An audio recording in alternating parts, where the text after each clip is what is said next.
Hey, it's Andrew Downs. I'm proud to support Three Beards Media, and I would love to work with you. If you need merchandise for your company, organization, band, softball team, whatever, I can help. From name brand apparel to promotional items, large orders or small, online stores, and more, I can help your brand stand out. AKC Marketing is local, based in Johnston, and we are an employee-owned business, so our costs are low and our turnaround times are fast. But most importantly, we give you personal service to make sure you get exactly what you're looking for. Email me at andrew@akcmarketing.com or find me on social media, and let's make some cool stuff together. Now sit back and enjoy this Three Beards Media podcast.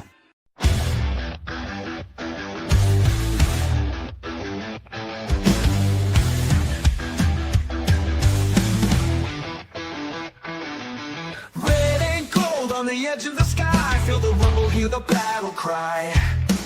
Out in Ames where the storms ignite, we don't back down, we rise and fight. Jack Trice's name, yeah, it echoes strong.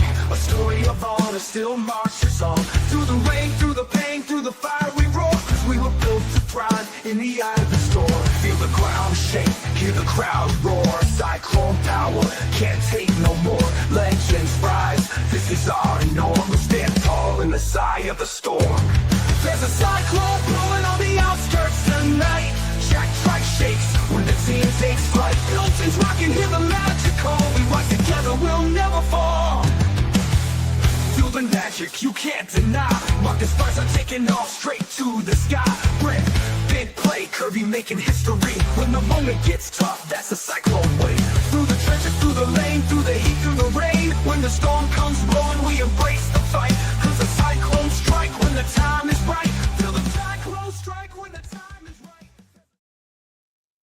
All right, welcome back to In the Side of the Storm, where we talk all things Cyclones. We are live from the AKC Marketing Studio with Andrew Downs and sponsored by Revelton Distilling Company out of Osceola, Iowa, and Dan Douglas with Green Bray Realty. And we were just talking, fellas, about the weather. Now's probably a great time to buy, so contact Dan. I'm Dave Larson here with my Storm Team partners and Cyclone greats, Mr. Vintage, Brent Big Play Curvey, and the legend himself, Marcus Pfizer. Good evening, guys. How are you? Doing well. That's it. So we were just remarking that the weather is nicer in central Iowa than you folks in Las Vegas. Oh, too bad, Marcus. We just had a few storms. They've passed by now. You know, they visit us once or twice a year, maybe. That's it, huh? That's it.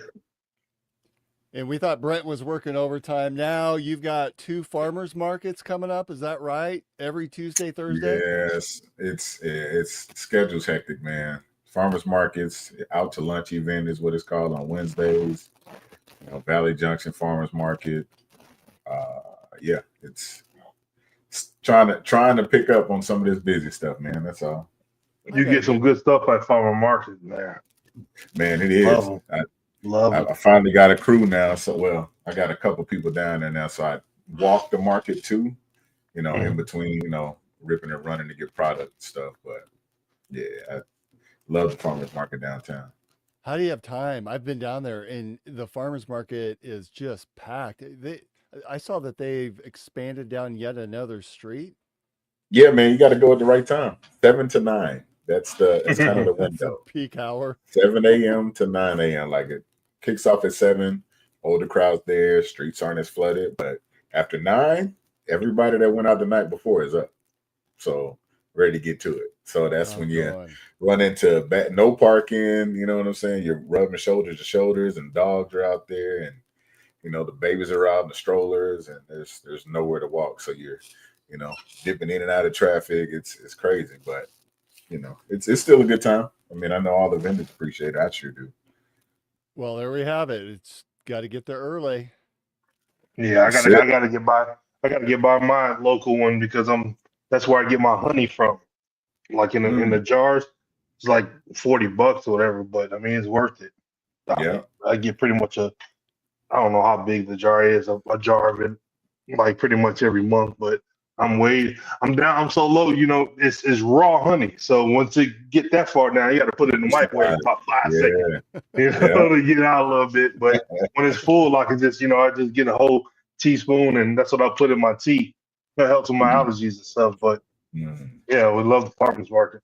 Hey, speaking of allergies and helping you out, and speaking of bottles, Marcus, did you see that Chris Shipley tagged you about Revelton being able No, to I didn't. distribute in 42 states, coming up with some new laws and legislation? No, what was it on Twitter? I didn't see it. Yeah, I don't remember which social media. I think it might have been on Facebook. So I look. yeah, you're on that enough, I know. Yeah, but how the profile is set up is like I have to approve anything that's tagged.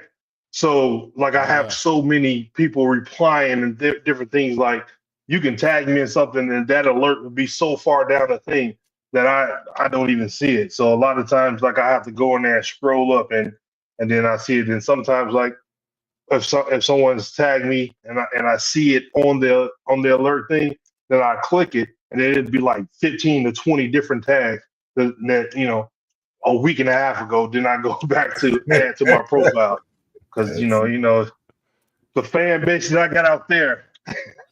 yeah, yeah. It's a wow, legend right here. So, whoa.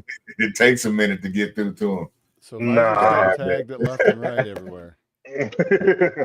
All right, so since our last show, the NFL draft has concluded, and we had talked offline about having this be a discussion. So, first Cyclone Wow. off the board was in the second round. Jaden Higgins went to the Texans with the Yes, sir. 34th pick. That's one of the highest picks that the Cyclones have ever had, I believe.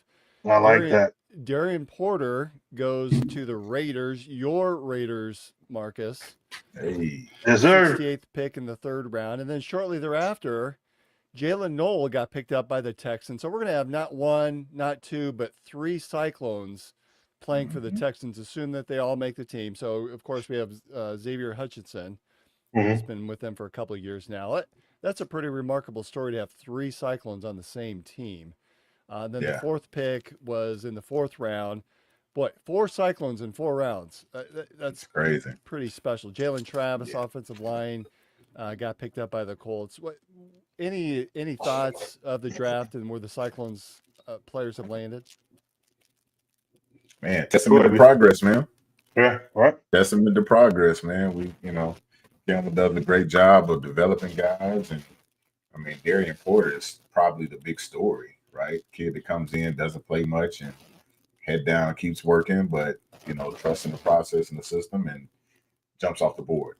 You know what I'm saying? I'm sure leading up to that, there was no talks about it. I know he had graded out really high during the season a bunch of times, just from a coverage standpoint and stuff like that. But after he went to the combine, he blew the doors off of that thing, and then all of a sudden, he's in these early round talks. So it's a big testament to the guys that Campbell's recruiting, man, and what he's doing with the program. So, it's always a great day to be a Cyclone. But they made us proud this year.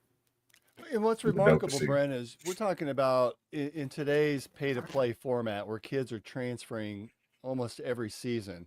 And here's a guy that stuck it out. I think he ended up being with the program for 6 seasons due to the COVID season. So you're talking a guy that stayed there for 6 years, and to be able to see him be drafted in the third round by a team that is going to use him, that's a great story. Yeah, super dope, man. Yeah. It's definitely a testament to the program and where we've come from to where we are now. Leading all the way back to, the great Troy Davis and, Double D with Darren Davis and them starting things out, the excitement from, the late 90s going into the 2000s and the time that I was there and here thereafter. So it's we should expect more of it. I feel definitely an honor for the guys to be picked extremely high like that. Like it makes you feel good. It makes you understand, what we're progressing into. Not just a program that's looking to go out there to compete, but a program that's looking to win the Big 12 championship and make it to the playoffs and continue to make noise and win bowl games. So each of these four were drafted, and we had some additional signings, which some might argue that we talked a couple of years ago with the Brock situation being the last Right. Right. last draft pick, which is better, to be drafted or to go to a place that you think you've got a better chance to stick with. So these guys all signed, and again, the Raiders signed offensive lineman Jared Hufford. Marcus, you're happy about that. Steve O'Klotz signed with the Chargers, as well as Miles Purchase. And then J.R. Singleton signed with the Seahawks, and Malik Verdon signed with the Falcons. So, Brent, what do each of these guys, both those that are that were drafted and then those that were unsigned free agents, what can these guys expect at this next phase? So they're going into some sort of rookie mini camp. What are some of the things some advice that you might give to these players as they're preparing to step into the NFL, both as either drafted or undrafted players? I mean, you know what? It's more than anything, it's like you made it, but you haven't made it, if that makes sense. So the real work, it has really just begun. All the undrafted guys truly have to approach it like there was, I don't know, I forget how many picks in the draft, but there's 200 and so many other guys better than me, according to you guys. So now I got to prove you wrong. So you just got to really have that hunger mindset, and even the guys that were drafted, because the reality is the NFL is really finicky. So they'll love you right now and draft you, but they might sit you down. So all the money you thought you were going to make, it's a good chance you might not make it. So it's really just attacking it, man, with professionalism. All the partying will come later, but, just got to have that worker's mentality and really approach it like, this is my job. This is my way to, truly make a living. Because personally, I saw guys, man, just, oh yeah, we're here. Like, let's go out. We're stepping out. I'm like, we're here. Like, it's cool, but we're not here. Like, hey, like I get it. Walk around the mall and walk around places and people recognize you. Oh, that's a player. That's this. You take your pictures, but you 8 deep right now. I mean, at rookie minicamp, you're there with, pretty much everybody. It's almost like the workout, more or less. So you're getting 7 or 8 deep in each position group. So a lot of guys instantly aren't gonna make it to camp. So, I saw guys walking out to practice, and there were literally guys in bushes waiting on them to walk. Like, hey, come here real quick. Yeah, give me your playbook too. Gone. Didn't even make it to the field.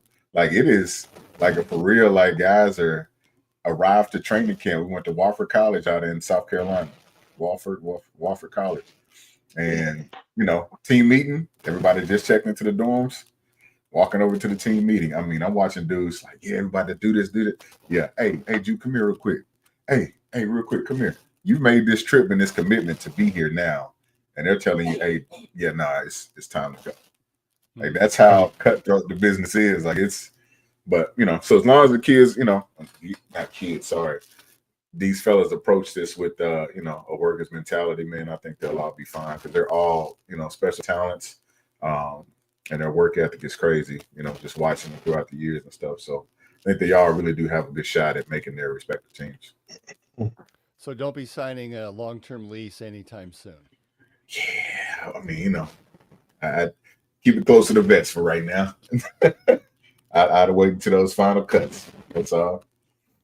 So a quick Google search, Jaden Higgins was the 4th highest Iowa State draft pick ever. I think we need to remember Will McDonald was drafted in the first round, 15 in 2023. So, and then before that, George Amundsen was number 14 in 73, and then Mike Stensrud was number 31 in 1979. So still pretty impressive for Jaden. Does Andy's that? Yeah, I think so. Yeah, your buddy Andy. So Iowa State had 4 picks in the first 4 rounds. That's the first time in program history. We also had 4, obviously, in this draft. That's the second time. Do you guys remember the last time that happened? No. 2022, we had 4 Cyclones I draft. was going to say it had to be with Will, right? Was that Will's draft class? I think Will was 2023. Okay. So that was Right. Breeze's class. Iowa State's heading in the right direction. Yeah. Whose draft class was that? David Montgomery or Breeze? No. Was that Hall? 22. Brees? Brees draft class. Okay. Because, yes, that would have been him and Xavier Hutchinson, right? Sounds right. Yeah. You know, if I put any homework in, I probably should have looked that up. So, and really, the story of the draft, and we talked a little bit about this immediately after, or during the middle of the draft, after the first round. But Shedeur Sanders, just a hell of a fall, ends up going to the fifth round, to the team that many had expected to draft him in the first round, the Cleveland Browns. Any thoughts behind, now that we've had a couple of weeks to be able to look back and see maybe what has happened?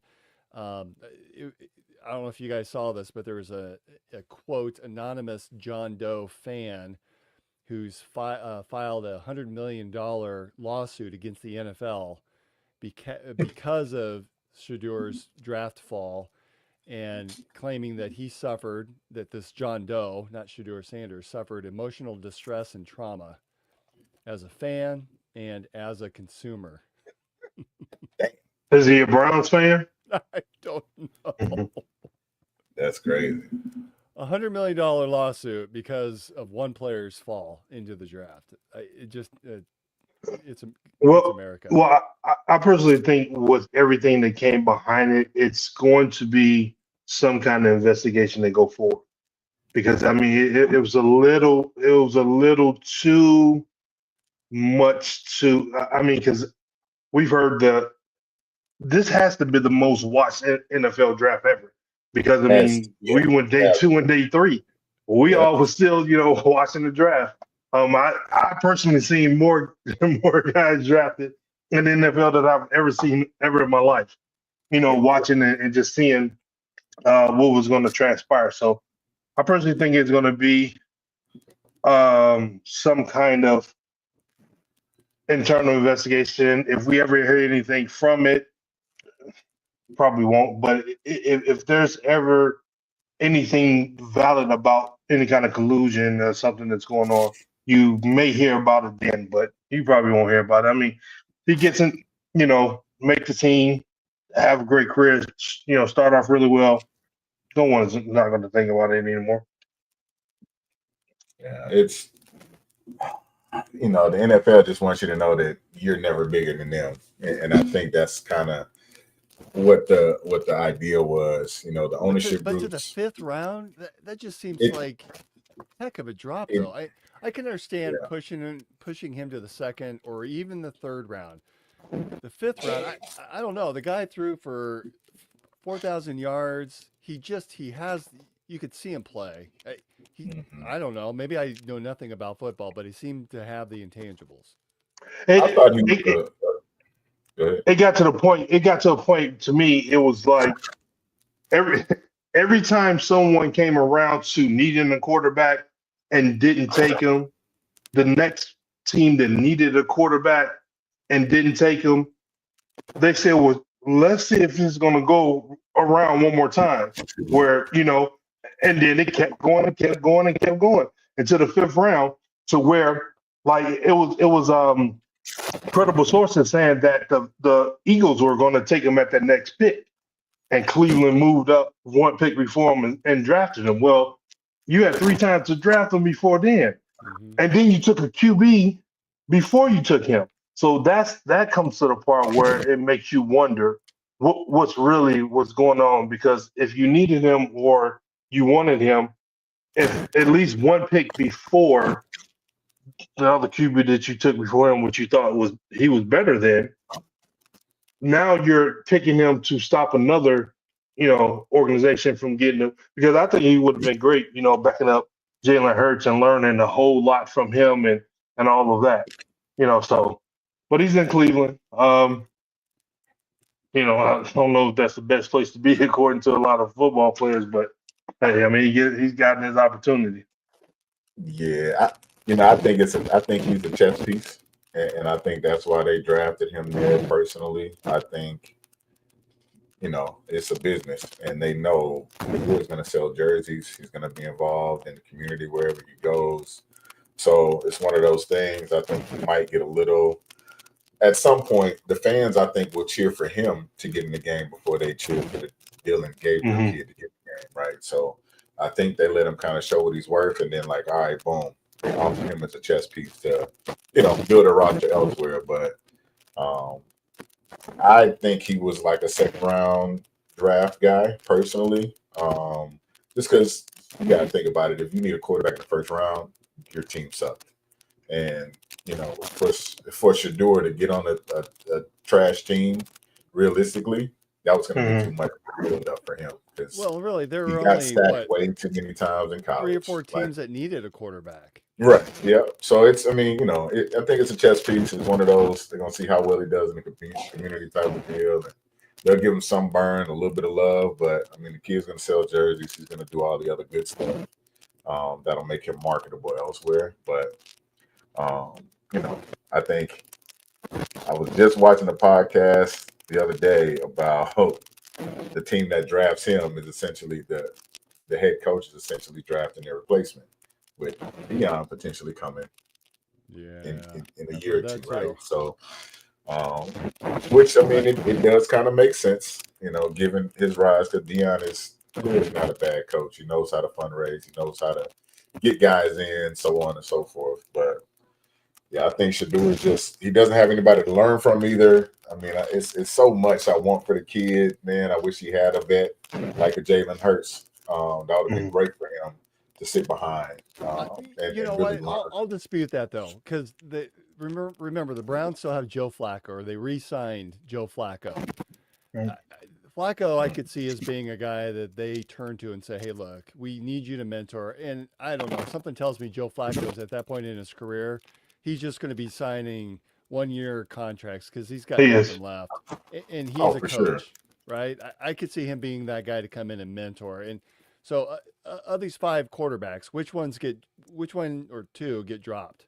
We have Flacco, Kenny Pickett. Forget about him. Deshaun Watson is still there. Right. Gabriel, who they just drafted, and then Sanders. What, 2 out of the 5? Yeah. I mean, depending on what Joe can give you body wise and everything like that, possibly him, but you need him around because Deshaun is not around. But possibly him. And I mean, Kenny Pickett had a lot of potential, but he hadn't really shown too much of anything. So if any of the rookies below him are competing close to him, they're not going to keep Kenny around when they can, continue to develop the younger guys. So I see possibly them too. But I mean, what does Deshaun do there? I mean, I know he's rehabbing and everything, but I mean, is he going to be around? Is he really a mentor? Right. What to expect, him to be, making $50 million a year. Well, I can tell you where it on the street is. I know the Cleveland guys don't believe in Deshaun to win anything. So I think they're going to find a way to. They can't necessarily get out of the contract, but they're going to find a way to, get through it, I guess, for lack of better words. I don't think Deshaun make any noise this year with the Browns on the roster. Flacco, like you said, man, he's a lot older, so a full season, it ain't gonna happen. Like, that's the reality. So you gotta think when he did sign on, it was like you had 4, maybe 5 games towards the end of the season, 6 games towards the end of the season when he came back. So okay, he can kind of muscle through those, but yeah, man, 18 weeks is a long time playing games. So, I can see him being a mentor early on. They're going to chance Kenny out, see what he does early. If he doesn't make any moves, get that chess piece off the board. So I think Kenny will be a move piece, keeping Joe there to mentor the young guys. Yeah, I like your thought, Brent. I would tend to agree with that list. I think they're ready to move on from Watson. I mean, yeah, but can they though? I think you have to, don't you? How? This is his last. Is this going to eat the money? It's going to be dead money, but they're not doing. He hasn't performed. He's way under his contract. Just let him go, and you're going to have to eat the cost. I don't know. Well, that's going to be the case then. Absolutely. Mm. All right. We're on summer break, so we can kind of do whatever we want at this show. Let's go ahead and take a commercial break and then come back. Let's talk some NBA, because there is one particular Cyclone that we're all fans of who's in the playoffs currently. Had some interesting developments in the last week and a half. You guys can keep me up to date of what's been going on in the NBA, because I've been at cheer competition, so I have not been able to watch much. Man, you got to pull out that phone. I know, you gotta keep me up to date. So Mhm. let's take a quick commercial break, and we'll be right back to talk NBA. Making great tasting bourbon requires the perfect combination of ingredients, conditions, and time. The longer it rests, the better it tastes. Revelton Distillery's new single barrel bourbon is made from 80% corn, sourced 100% from Iowa farmers. And unlike mass-produced bourbons, each barrel of Revelton's single barrel bourbon is unique, proofed on when it tastes best. As they like to say, it'll be ready when it's ready. And to ensure the highest standards of quality and flavor, owners Rob and Christy Taylor oversee the production and bottling. Every single barrel. Iowa born, Iowa aged, Iowa bottled. Try the new single barrel bourbon from Iowa's own Revelton Distillery. ReveltonDistillery.com.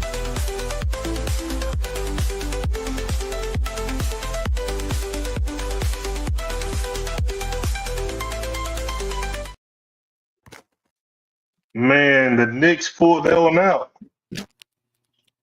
We Again? tied up there in New England. Yeah, 1-1. What? I got one more commercial to play, so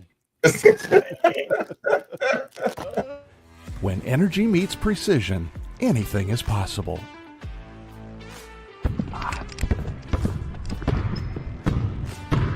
I'm Carter Hawley, the Chief Energy Officer of the Iowa State Cyclones.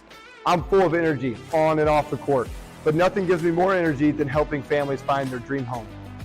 And that's where Green Beret Realty comes in. They're more than just realtors. They're a team dedicated to getting things right for you and your family, just like we get it right on the court. Sometimes it takes a team to get the call right. And when you're buying a home, you want a team that makes all the right calls. That is Green Beret Realty. And here's the best part. When you buy or sell a home through Dan at Green Beret Realty and mention this ad, he'll make a donation to the We Will Collective, helping student athletes like me thrive on and off the court.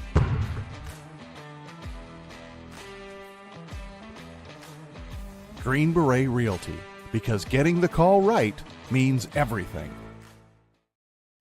all right, we're back, and I tell you what, now is a great time to buy a house. In fact, the house next to me, we went for a cheer vacation.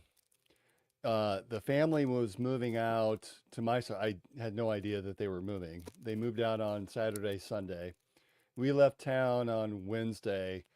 The house is already sold. So now is probably a great time as any, especially with the beautiful weather. All right, Marcus, I found that Revelton. It was on Facebook here. I don't know if you could see it, but Revelton is going to start distributing to 42 states, 42 lucky states. We'll find out at a future date when that's going to launch, but keep on the airways for that. Brent, I'm sitting here. There's a queue in our commercial queue for kolaches for any occasion. Do you know anything about that? Man, yeah. Shouts out to old Ship, man. He's, brought his own crew in there and knocked it out. So since Chris isn't here to tell us we can't play it, we're going to go ahead and play it. So is this the interwebs debut of the coaches for any or kolaches for any occasion commercial? Sure, I guess. I don't know. I've seen. All right. I shared something. I don't know which one it was. He's made his own. He's like, oh, I think I got a different one. I was like, all right, whatever works, man. You chop it up. He's like, I'm gonna start calling Ship Mr. Hibachi, where he chops stuff up. Yeah. All right, here we go. The premiere of coaches, or gosh darn it, kolaches for any occasion. Whether you're fueling up for a big game day bash, Tailgating this weekend. Yeah, what can I get Big you? one. Give me a dozen jalapeno sausages and 6 each of the sausage and bacon. Sweet. All right, we'll get your order right up. Or just trying to survive last night's party? Bro. What's up? Can I get you? What do you got? What do we don't got, man? We got big plate, sausage, bacon, egg, and cheese. We got the sausage. The jalapeno sausage is good. One of everything, man. Give me one of everything. It doesn't matter what kind of hungry you are, party hungry, hangover hungry, or just regular old hungry, Coach's Kolaches is ready to save the day, one delicious bite at a time. No one does it better than Coach. At Coach's Kolaches, it's all about the craft. Every kolache starts fresh, rolled by hand, packed with flavor, and stamped with a little extra love from Coach himself. No shortcuts, no substitutes, just real deal game-winning goodness. And if you're feeling a little sweet, we've got you covered there too, with hot, fresh cinnamon rolls and juicy made-from-scratch fruit kolaches that'll have you coming back for seconds and thirds.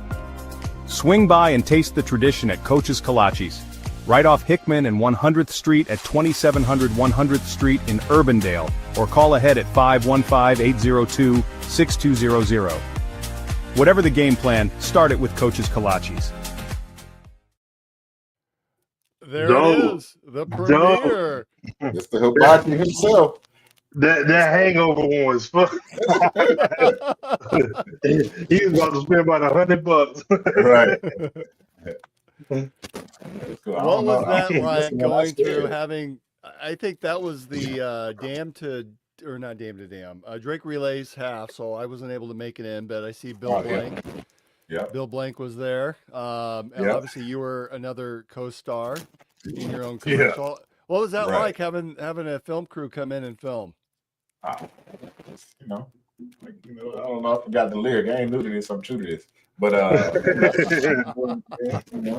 had to go off script. Shit was like, yeah, just read this. I was like, nah, bruh. I got it. I'm gonna ad lib this one for you real quick. He was like, oh, okay, I don't care. So it was good, man. It was cool.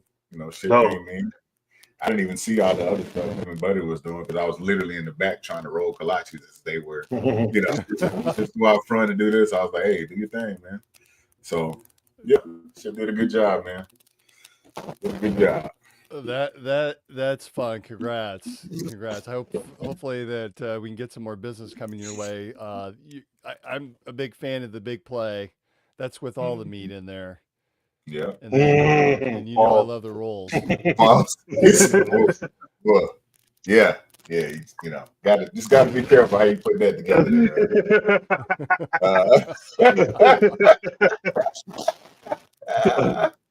I like the branding though. That branding is real dope. Well, how'd you come up with that?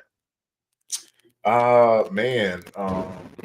So in the beginning we weren't branding anything. It was, people had like sausage bacon. I was throwing them all in the bag, and I was like, hey, I got this one. I put this one on the right side of the bag. I put this one on the left side of the bag, but they all look the same. But so one of the ladies that works for the she was like, well, maybe you can brand them. I was like, well, yeah, that's a great idea. Like, I don't know what the hell you're branding to it. So ended up finding the spot, man, and got some branding tools. And just ordered enough tools to brand every one of them. And I'm literally the only one that does it. Everybody else is, it's just extra time. And, that's nice. That's dope. Something different, man. Set everything apart. You know what I'm saying? Yep. So the ones down at the farmers market, are they all branded? Yep. All right. All branded. Got to know what you eat, man. Everybody's like, oh, for the longest they were like, do you use a marker on that? And I was like, no, we don't use a food marker. It's super fan Denny Ryan on Twitter saying that he was cut out of that commercial. Oh yeah, was Denny there? On another one. Denny's on another one. I think the one that I heard, Denny was on. Denny needs his props. Chris is calling it a fancy commercial. Hibachi man. Hibachi boy. All right, so we teased it before the break. A little basketball. And Brent, you talk about Wofford. Did you see that the Iowa State women's team has garnered a transfer from Wofford? Evangelia Pollock, I believe is how you say her name. She started all 59 of the Wofford games in the last 2 seasons, was the Southern Conference Player of the Year last season with 12.8 points, 1.9 assists, and 8.4 rebounds. So Nice. another athlete that can do it all, pairing her up with last year's team minus Emily Ryan, joining Jada Williams, the transfer from Arizona. So it's this team's shaping up to be another solid Shaping up, program. man. Let's Okay. crank it up. All right, NBA. I was traveling and on cheer vacation, and I have to go back to work because my daughter ran my credit card bill a little bit high. So Tyrese Halliburton, I saw. Again, this is Tyrese coming off of being voted in the Athletic as being the most, quote, overrated player. He ended up beating your Milwaukee Bucks, Marcus, in the first round, 5 games. So four games to 1. And then against Cleveland now, he's beat them not once, Twice. but twice. Cleveland, in Cleveland, the top seed, Cleveland Cavaliers. There was a little incident with Tyrese's dad coming out. I think that was after the Bucks series, though. Yeah. What happened? I didn't catch it. I saw what happened afterwards. Marcus, I imagine you were watching the game. Yeah, it looks like. Well, of course, I was watching the game. Definitely happy for my young clone, but wasn't happy that he put my Bucks out of there. But I think as we call him, Papa Halliburton got a little too excited, with everything. I mean, rightfully so. Everything that's been said about his son, who has been phenomenal as a player since he's been in the NBA, and for them to label him the most overrated player in the league is something that I know he probably took on personally a lot more of the burden of it more than his son. He had to talk to him about it and all that. So for him to advance over the Milwaukee Bucks, who are previous NBA champions, and have a player like Giannis Antetokounmpo and Damian Lillard, even though Dame was hurt. But those caliber of players, that organization, winning over them, I think emotions got a little best of him, and he, personally, what I feel like did something he shouldn't have done. I mean, pretty much the whole TNT crew on the outside of Shaq. A lot of us as players, we wonder a lot about Shaq because Shaq has some takes sometimes that we think, Big Perk has some crazy takes, but Shaq really has some. I call him an op. I think he just says the opposite of everything that Charles and Kenny says. But me personally, even Tyrese felt the same way. He felt, that his father was wrong. He spoke to him about it. He had no business being out on the court. And as Giannis said that he didn't even know who he was. He just, he just saw that there was a fan. He didn't. He said, everything going through the emotions. The season is over. They had that game in hand and ended up losing it. So now your mind is kind of in disbelief, and then what it looks like a fan is approaching you, saying words and things like that. And I think in the exchange, during the exchange, he kind of realized who he was, recognized who he was, whatever, and he got a little bit better, than initially. Because initially, Gio was really, really upset. Because again, a fan being on the floor, you don't know what the fan is going to do. You have absolutely, no idea what the fan is going to do. That's a huge liability for the fan, for the NBA, for the players. Like people don't understand how much can come down from that whole thing. Say they got into a tussle and Giannis tore his ACL or something like that. Like, you talking about a humongous lawsuit for the league and for the Pacers and all of that. So Tyrese understood that, because he was off the court, and then people were telling him that would transpire. And, even during his interview, he said, he didn't agree with what his father did. And, the ruling came down that his father can't be at any more games. And some people think it's a little harsh. I personally think the NBA did him a favor. The Pacers did him a favor, because I've seen instances like that where you're banned for life. So being a follower of such a phenomenal player, the face of a franchise, them allowing it to be the rest of this year or to some foreseen time. And this is nothing John does all the time. Like I said, it was just an incident that happened and occurred. He was excited or whatever, and he apologized. And, now his son has advanced and, taking on the top team and top number 1 seed in the Eastern Conference and has pulled out 2 big road wins. I mean, that first win was a big win. That second one, the one last night, was once I seen him ISO'd and once he planted that right foot, I saw he's pulling that. Yeah, and all day. Yeah. Last night had been a must win. I mean, for the Cavs to lose that at home, they're down now 2 games to nothing in a 7-game series.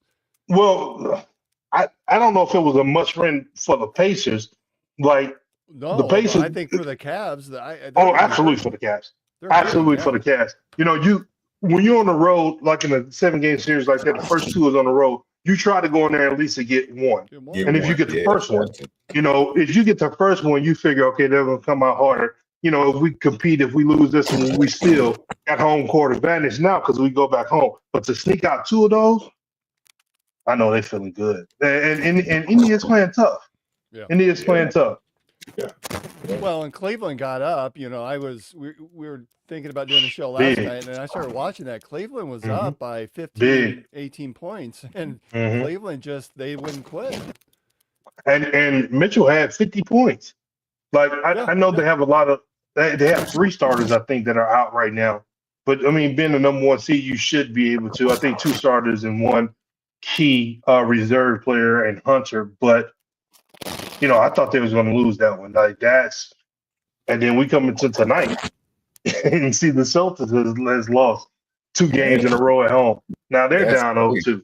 It's getting interesting. My Oklahoma City Thunder lost the first game. Like, what is going on, man? Like, is this one sports betting guy? What's his name?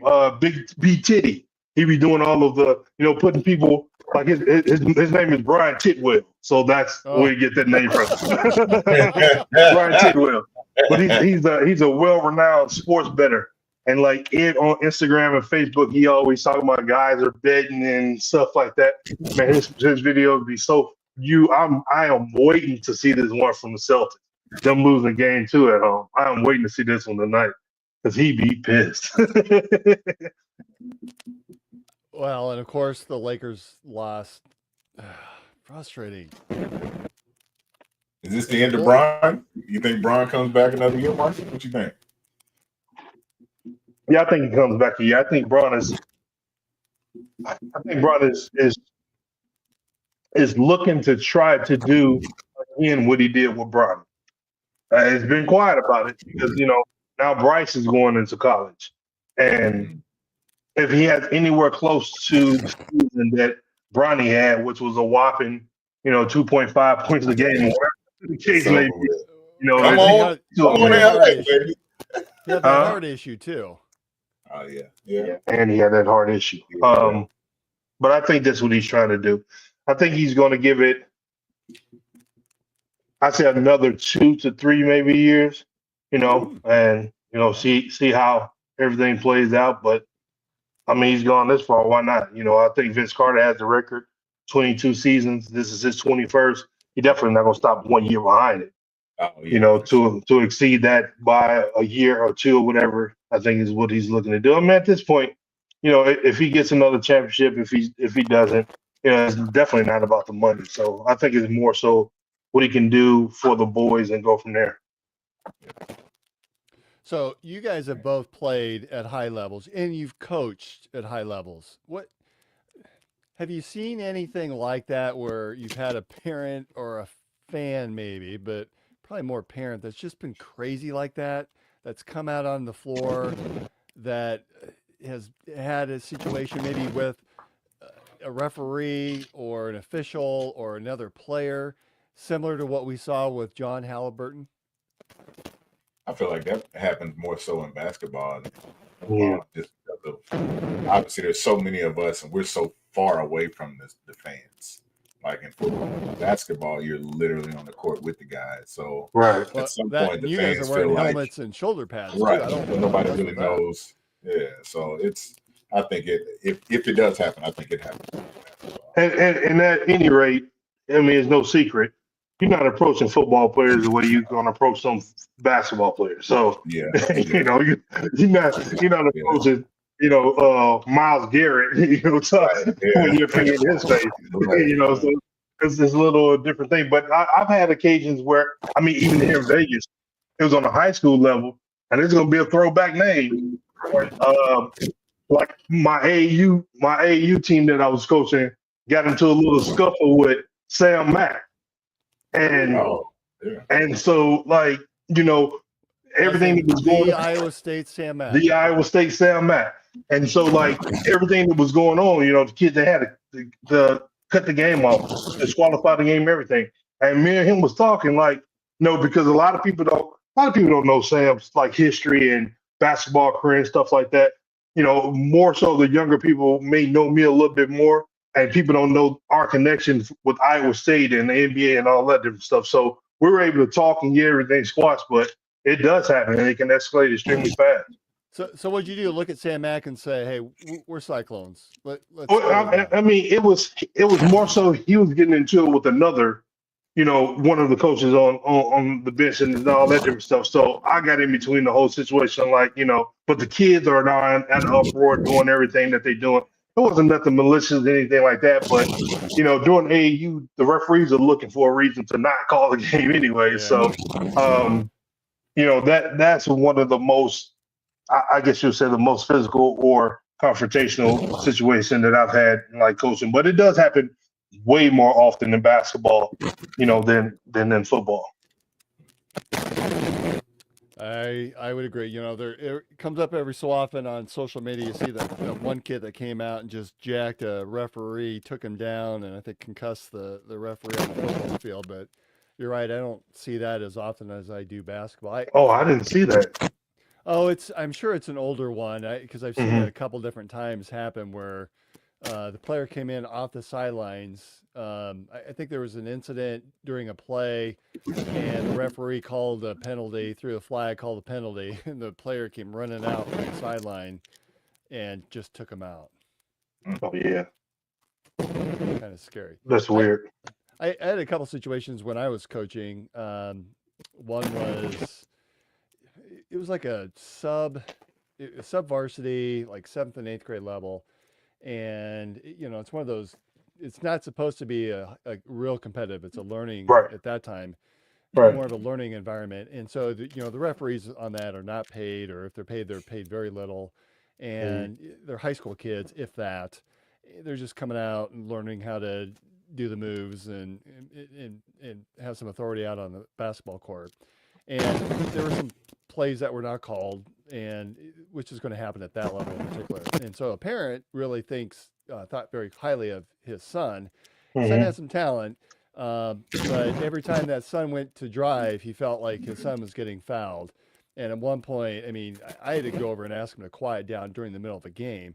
And at one point he came out onto the court in the middle of the game because he didn't like a call, and approached the referee and got in the referee's face. And I thought, oh, it's gonna be a long. No, we'll kick you out the gym immediately for that. Well, and he was escorted out, but it's unfortunate because it's tough enough at the high school level, right? We're already seeing a shortage of umpires in softball and basketball, or in baseball, referees and officials.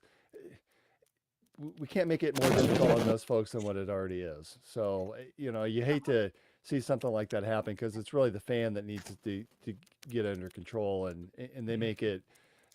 I feel bad for the athletes and for the students that are just out there to play and have fun and learn the game, and they've got parents that are all ranting and raving like lunatics on the sideline.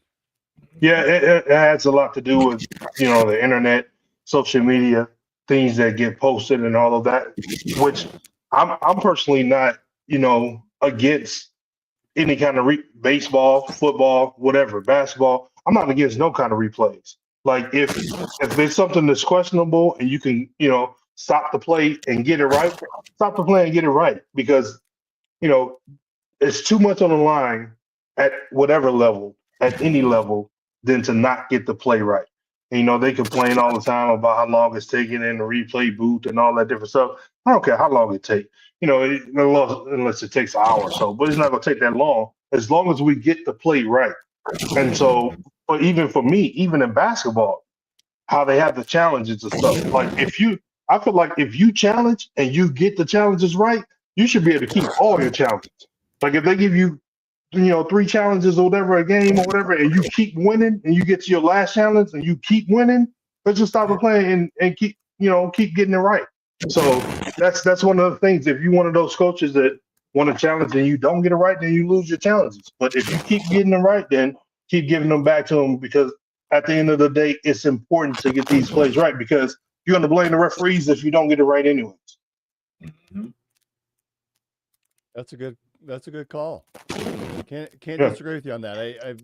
It's confusing. I'm not sure why they do it that way, other than maybe they don't want to have too much of an indictment of the quality of the umpiring or refereeing or whatever's going on. But that would make a lot of sense where you can keep it in perpetuity. No, I mean, no one is perfect. I mean, there's going to be angles and times and places where you're not going to be able to get there. It happens. But, because if you challenge it and it's wrong and you're at your last one, then you're done. But if you're at your last challenge and you get it right, and then there's a questionable call the next time and you challenge that and you get that right, keep giving me back my challenges, because obviously, we doing something right. You just may have missed it, and now the booth or upstairs or whatever can help us out a lot better. Mm-hmm. Is there a call that you guys remember from your playing days that you wish that had been called back or replayed or something? Yeah, are you serious? one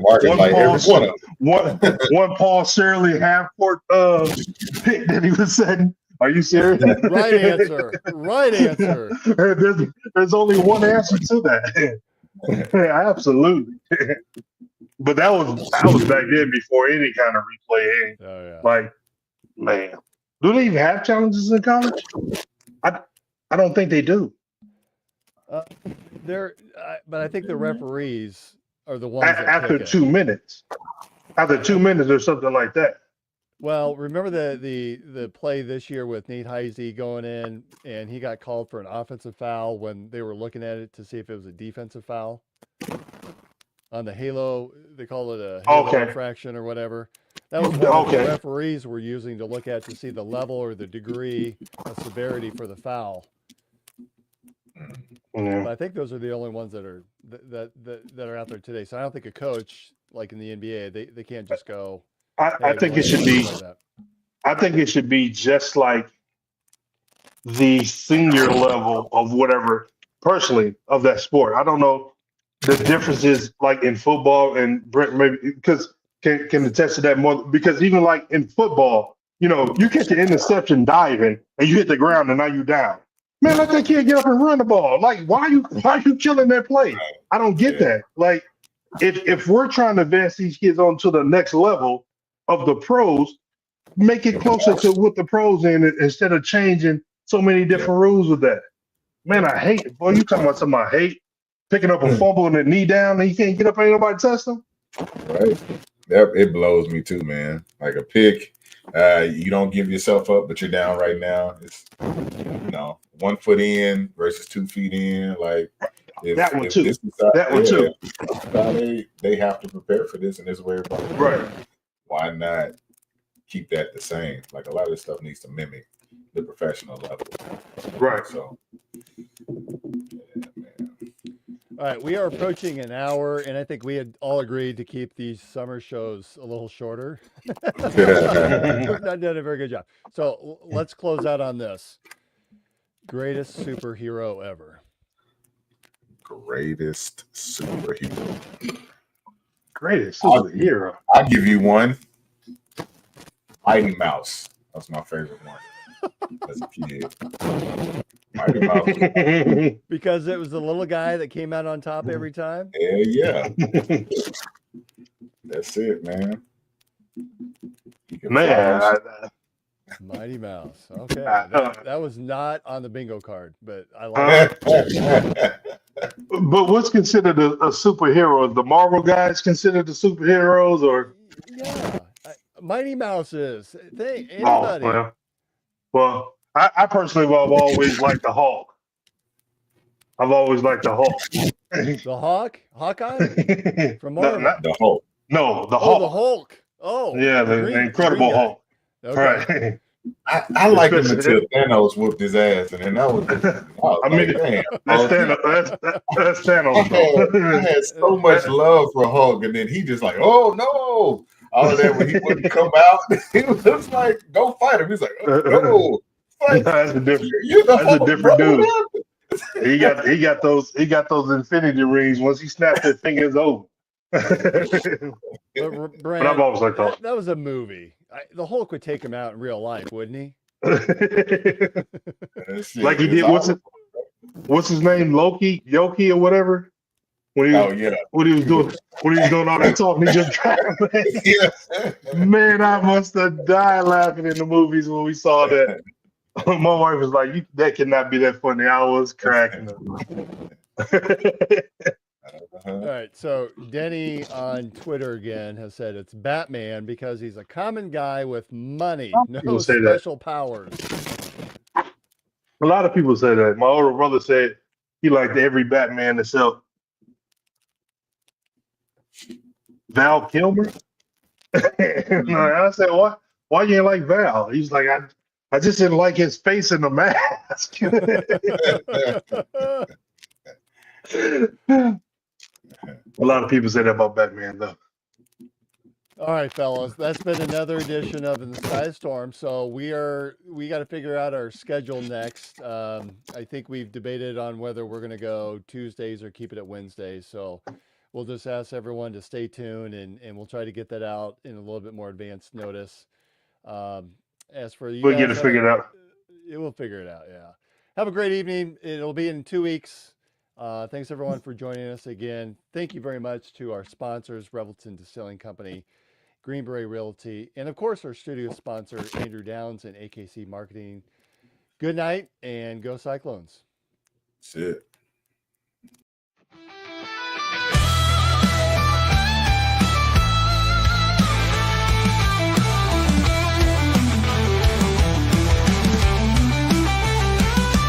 There's a cyclone brewing on the outskirts tonight. Jack Trice shakes when the scene takes flight. Hilton's rocking, hear the magic call. We rise together, we'll never fall. There's a cyclone brewing on the outskirts tonight. Jack Trice shakes when the team takes flight. Hilton's rocking.